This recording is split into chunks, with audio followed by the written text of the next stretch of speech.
The Formed Book Club. Catholic book lovers unpacking good books, chapter by chapter.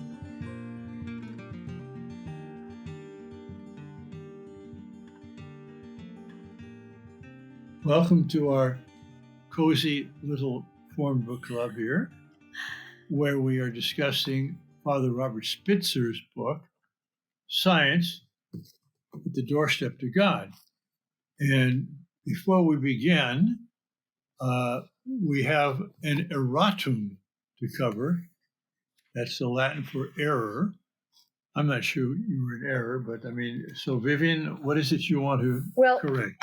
In a previous Form Book Club recording on this book, I disparagingly, sort of under my breath, referred to Noam Chomsky as a communist.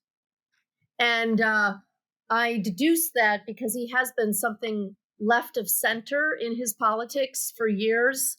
But I decided I better look him up. How does he describe himself? That's the fair thing to do to a man, right? And he actually describes himself as an anarcho-syndicalist and a libertarian socialist. And if you don't know what those mean, I didn't either. But the gist of it is he's basically against the consolidation of wealth and power in the hands of few people. And when you actually see how he spells some of these things out, it sounds a lot like Catholic solidarity and subsidiarity, actually. And so I have a funny feeling that if Noam and I sat down and had a beer, we probably would end up agreeing about a lot of things. So I just want to say that, I kind of, from the hip, said he was a communist, and that really wasn't fair. Yeah. When I was in France many years ago, in fact, it was probably almost 50 years ago, 45 or 50, I saw this word, syndicalism. What is that, And I still don't know. I think it's kind of a trade union movement. Yes. And that sometimes is associated, in France, it was definitely associated with the left and with communism during that time. So maybe that was, there's a strain of him there, which maybe of that view, because the idea there is also, the idea is to give power to the proletariat, right? And take it away from the capitalists. But of course, what happens is the power goes into the hands of other small groups, right, inside groups. Right. I think Chomsky just doesn't want it consolidated in any group and wants there to be widespread property ownership, contribution, participation in society. Yes, through labor unions, anyway, I kind of went down the list. I was, a lot of these things actually align with Catholic social teaching. And it's too bad sometimes that the left articulates it or gets at the front of the spear on some of these movements, like the labor union movement. The Catholic Church was behind the labor union movement, but it did get infiltrated and by communists or mafia groups, or these things can be exploited by other ideological actors. But the point is, Mr. Chomsky, I just want you to know I went ahead and looked up what you really stand for and wanted to clarify the record. And to broaden that subject a little bit, there's probably no movement that does not in some way adopt a principle which is a Catholic principle. But they take it to the exclusion of others. So you take communism. Well, what about koinonia, community? What about putting our goods together? Well, the early church did that in many cases, and we still do it in religious orders. So there's a positive value to that, Right. But it was voluntary. It was voluntary, exactly. What about those who want a strong authoritarian rule? Being dictators. Well, we have that in the Catholic Church. We have a dictator in a sense, but he's under the gospel. He's supposed to be anyway, under the Word of God tradition. But so all these, or communism itself, which wants to have a better future for the poor. Well, we want that too, but they're trying to achieve it within this secular order, as opposed to realizing we can only do so much here. But the ultimate communism, the ultimate equality, where only love will be the standard by which you are hierarchically ordered, is not in this life. Will never be in this life. So I think it's we have to, whenever we look at these movements. Well, I'm not sure what to say about the gender thing, except that Jesus says in heaven there'll be no marriage or even marriage. You'll be like angels. So no gender in heaven, maybe. But we can't choose it, however. I don't think we'll. But anyway, my point is only that wherever there's truth, it's contained most harmoniously and proportionally harmonized, integrated in the Catholic Church's fullness of teaching. Joseph, I bet you've got something to say. Well, I mean, yes, I could contribute, but I think that you've done a fine job yourselves. There's in the preamble, we haven't actually got to the book yet, so I thought I would desist from getting myself involved in the conversation. Okay. All right, but still in preamble, but more related to the book, and we're on the chapter called "Are Human Intelligence and Self-Consciousness Unique?" One of the structural concepts for this book is Newman's idea of convergent proofs, that if you get a bunch of different approaches to something and they all have high probability and they all come to the same conclusion, well, that makes what they're trying to demonstrate even more credible or more believable. And so this is called science, the Doorstep to God, but hard science is a small part of this book. We began with it, physics, entropy, beginning of the universe, and so on. But then he's gotten into medicine, which is a science, and then sociology, which is somewhat of a science, and then now into linguistics, and further into this numinescent things. To what extent is that science? Well, it's somewhat science, but it's a very different kind of science that he's going to do. And I was reflecting on this as I was rereading this, preparing for our discussion today, that, all paths lead to Rome, they say, which, by the way, means that all paths also lead away from Rome. So that, it depends which way you're going on that path. Quo vadis. Yeah, where are you going? Quo vadis. Because Peter was abandoning Rome. Yep. He meets our Lord. Quo vadis, where are you going? Oops, sorry about that. But some of these arguments, different people have different ways that they come to God, because everything, if you look at it deeply enough, leads to God, because he's the source, the creator, the sustainer of everything. But some ways appeal to some people more than others. And I will say this whole thing about religious experience, I don't think I've ever had one. 50% of Americans say they do. Well, I'm in the 50% that didn't. So to me, that argument, well, we'll get into that. That argument to me is not helpful. To me, the philosophical argument, being is here, why is it here? How can it be? It's supposed to nothing. Once you've got that thing, you don't need any other proofs, But anyway, I just want to say that because we're moving into areas now we'll get to here today. I put ahead of one section we're coming to, I wrote in my margin there,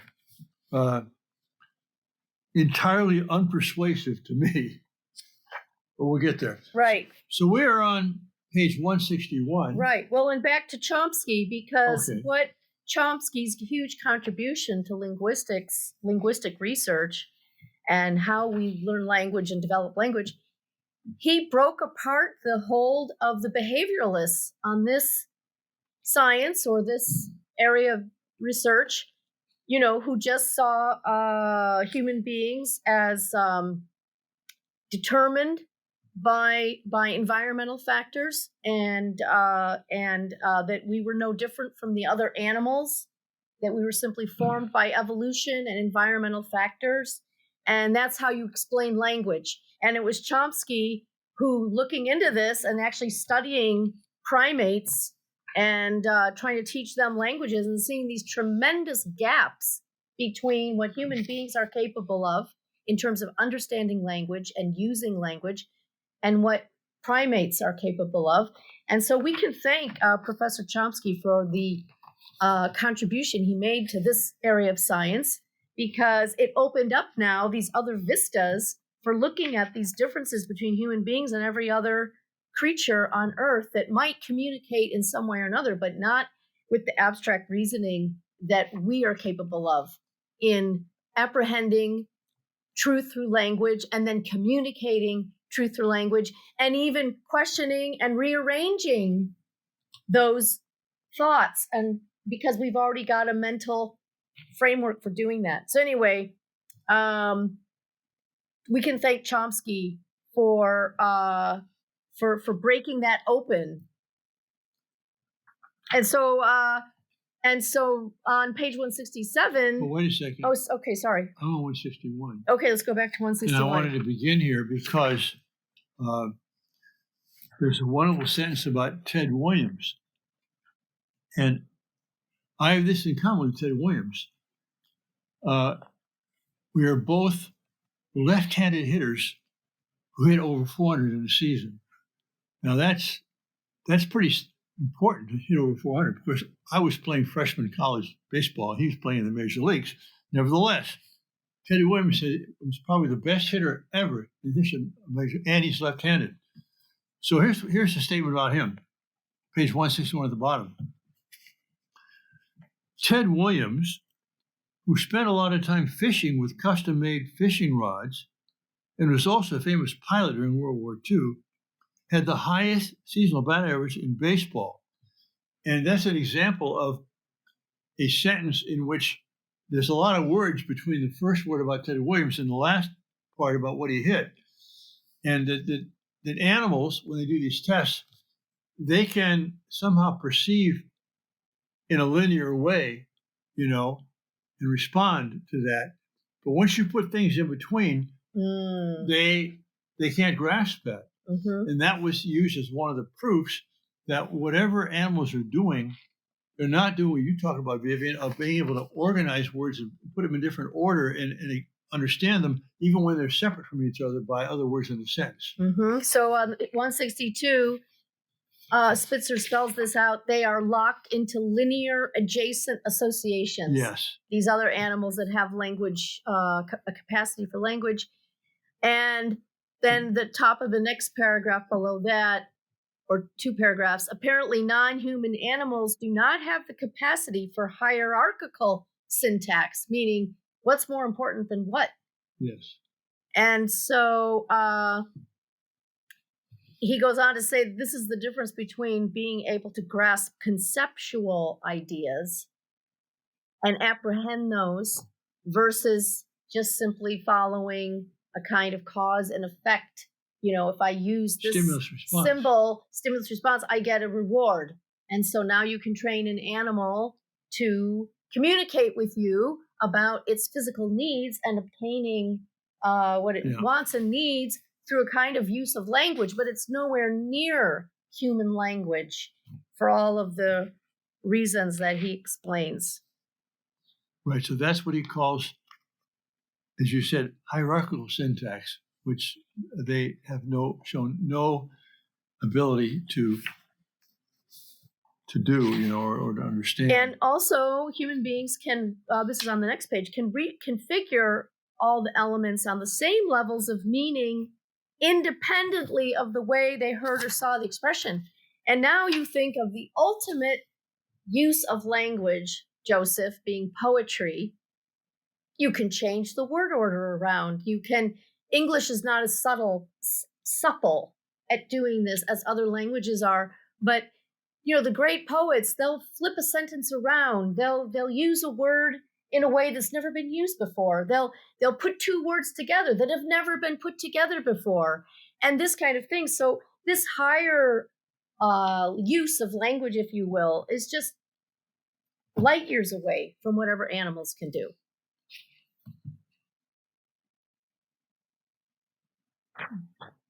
So let's see. 165, I'm still there. Okay. New paragraph there. Mm-hmm. Because he talks about his conclusions. He summarizes those.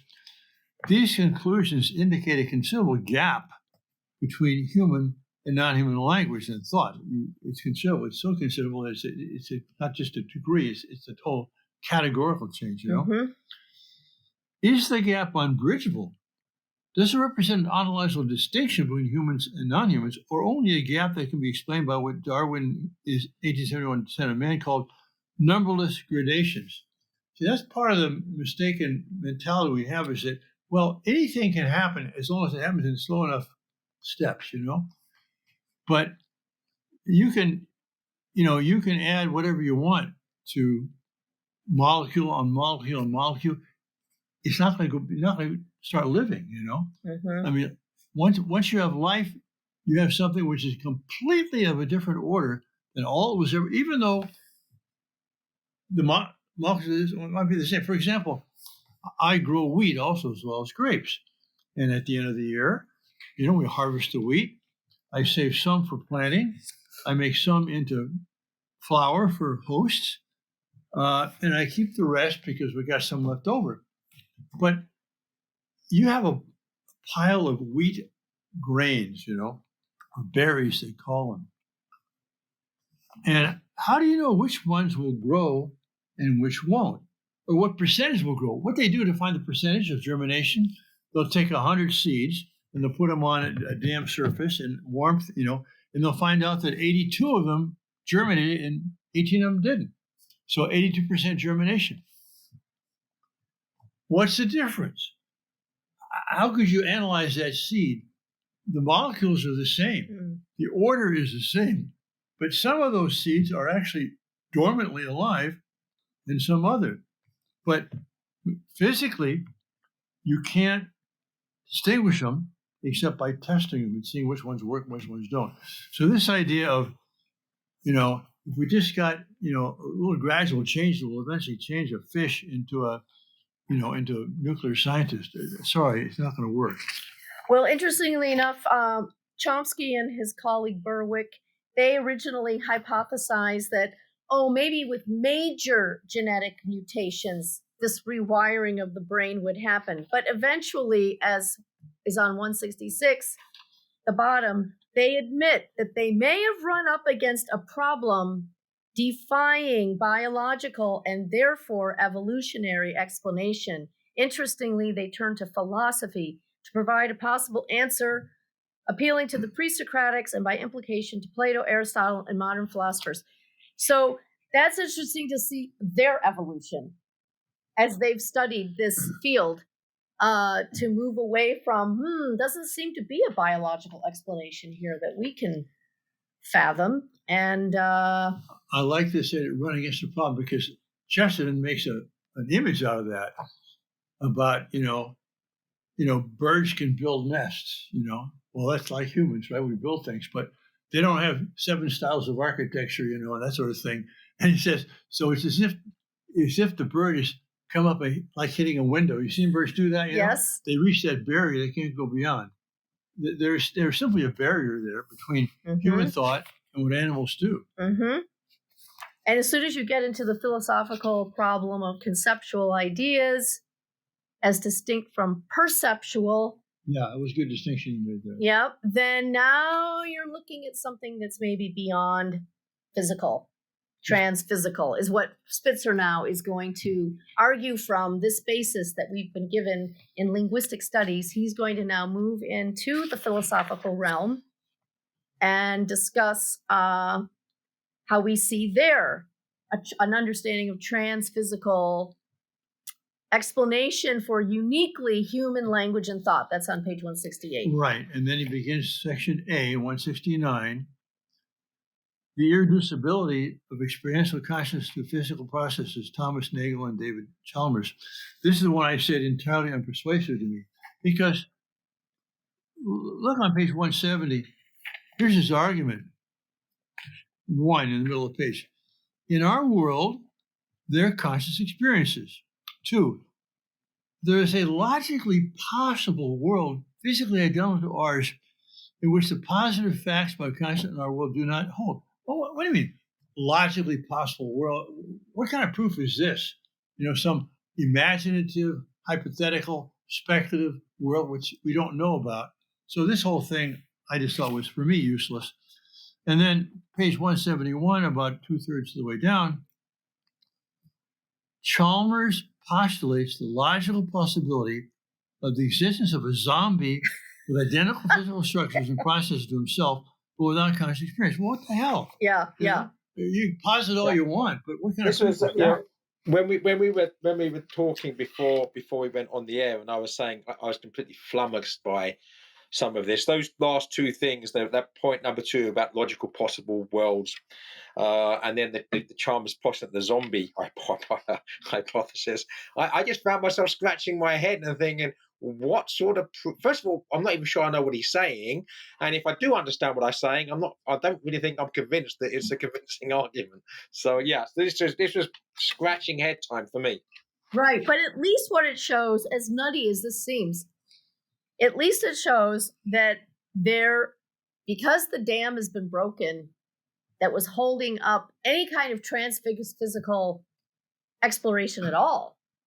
We've broken through that. Well, we're going to get some pretty absurd theoretical constructs. Right. I think that the danger and the difference is, obviously you're going to use things such as metaphors, and that's legitimate. That's a rhetorical way of trying to explain something to somebody else.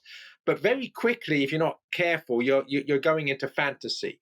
That's why I said, that a lot of these physicists, these theoretical physicists with their multiple infinite universes, what have you, this is the stuff of science fiction. I mean, they just allow the imagination to run away with them. They've got a couple of precepts that make sense, and they've made lots of leaps of imaginative questionable logic, and come up with a fantasy. And so this idea of zombies and, logically possible worlds in which consciousness does not hold. I mean, this is just fantasy stuff for me. It's not metaphor. It's not analogy. It's just fantastic in a bad sense. Right. And maybe Father Spitzer feels, or thinks, I should say, rather than feels, that in order to do justice to the subject matter, he has to show us the different schools of thought, how people got there, and just like he showed us the Bozeman brains and all this kind of stuff. He's showing us that at least, though, people are thinking outside of the physical reductionism box, and moving beyond certain assumptions that if you tried to move beyond before, you would be, ostracized. From, right. And so the fact that there are theoretical science people out there doing these different things, okay, but I agree. I wasn't moved by the zombies either, but fortunately we can move on from them. Right, but I think the point you made was good, that he's kind of showing the whole range of different thought processes, which all are breaking out of this reductionist straitjacket. Yes. But I want to warn against the danger of, if you look at these arguments and you see one of them is stupid, then you may then not appreciate the others. Then you can't trust the others either. Oh, I see. So, but that's not true. We have to look at each argument on its as it stands on its own and judge it as such. But we can't have a blanket judgment of all the different forms of evidence he's presenting. So on page 171, another section called the irreducibility of self-consciousness to physical processes. And here there's a problem which I think is insuperable, and in fact is not supered, not overcome in this. We're trying to compare the inner life of human beings with the inner life of non-human beings. Well, you can't compare it because we can talk about ours, and they can't talk about theirs. So you improvise these tests, trying to find out what's going on in the mind there. Well, they're very indirect, and I find them also not persuasive. But again, it's part of this. I mean, for me, it's like you read it years ago. You read in the New York Times, if you used to read that thing, sociologists have shown that 2 parents in the home with the children leads to better results on SATs. Well, I didn't need a sociologist to tell me that. You got a home with a man and a woman who love each other with their children, the kids are going to be better off. than poor kids who are growing up on the street, So anyway, I don't need these kinds of Thought experiments. arguments to show me that apes can't think, Yeah, and the other thing as well is I think that some of this is very elaborate way of saying things that are fairly obvious. For me, I don't need all these experiments to show that something like memory is something metaphysical and not physical, right? I mean, to me, that you can show that and see that fairly easily, right? That you can't reduce memory to any physical process without all of this, elaborate experimentation, which doesn't seem to give much light to the whole thing. Well, this thinking about thinking, which, is sometimes referred to as the epistemological crisis of modern man, that we got thinking about thinking, right? And so we're still trying to recover from what that did to the modern mindset that ruled out anything but a material explanation for things, which left us thinking about thinking. Well, how do we think then? Well, I don't know. Do you know? I mean, on a certain level, Joseph, your point, this is kind of absurd. You have to think about thinking. Can't you just get on with it and think and live your life? No. So we those of us who are not in these fields, or they take all this terribly seriously, just seem so silly.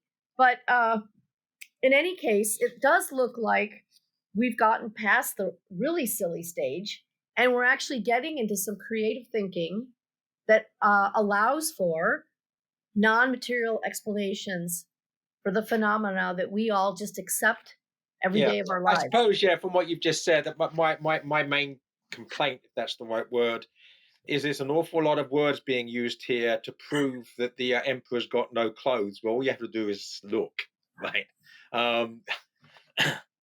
Lewis has a good image of this in Miracles. He calls it truncated thought. Think of thought as a pyramid, and you can apply your mind to all sorts of things, because that's what the mind is. It can become everything, as Thomas says. And with the advent of the precise sciences and empirical sciences, where there was so much success in looking at things outside the mind, that there's an atrophy in philosophy reflecting on how the mind works. And therefore, we reduced knowledge to what could be recognized as true through empirical means. And he likens it to, again, like a window. You look out a window and you see what's there, or you have glasses on, like you two have. Do you have glasses on, Joseph? Yep, yeah, he does. I do. You don't notice those glasses usually because you're looking through them, right? Mm-hmm. At things outside you. If they get a spot on them, or they get dirty, suddenly you realize, oops, I got to clean my glasses. You attend to that. And then you know what you're looking through. Modern science has been looking through the glasses of the intellect, so to speak, at the outside world, and taking for granted that it was the mind doing this research, doing this experimentation, and so on. And therefore thinking that, well, there's no mind, there's just things out there, But what you're saying, Vivian, I believe it's true that now there's a recognition, wait a second, we have to turn our intelligence not only onto the things that we know, but on the means by which we know them, which is our mind. Well, this was Descartes' problem that he set out to solve. How do I know what I know?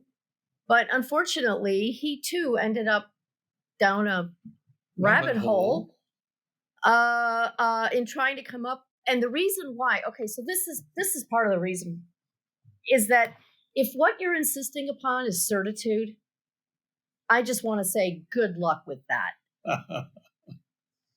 And so because Descartes was insisting on certitude, he was trying to find a method by which he would always know he had the right answer. And that led him off in his direction. And, modern scientific fields of inquiry have sort of fallen into the same trap. How can we be certain what we know is true? And there's so many things that we know are true, like that your mother loves you. Can you imagine planning in the child's mind? How do you really know your mother loves you? Have you thought about that? I mean, you know, Yeah, you that's can right. see the kind of madness this leads to, right? So, anyway. And remember, I mean, to defend Descartes in this sense, he was a brilliant mathematician. Yes. He's a co-discoverer of calculus with Newton, I think. And he lived at a time, end of the Renaissance, when there's all sorts of confusion and religious wars, and so he wanted to have an anchor. Yep. He wanted to have something which what can I be sure of, you know? And because philosophers were differing and everything.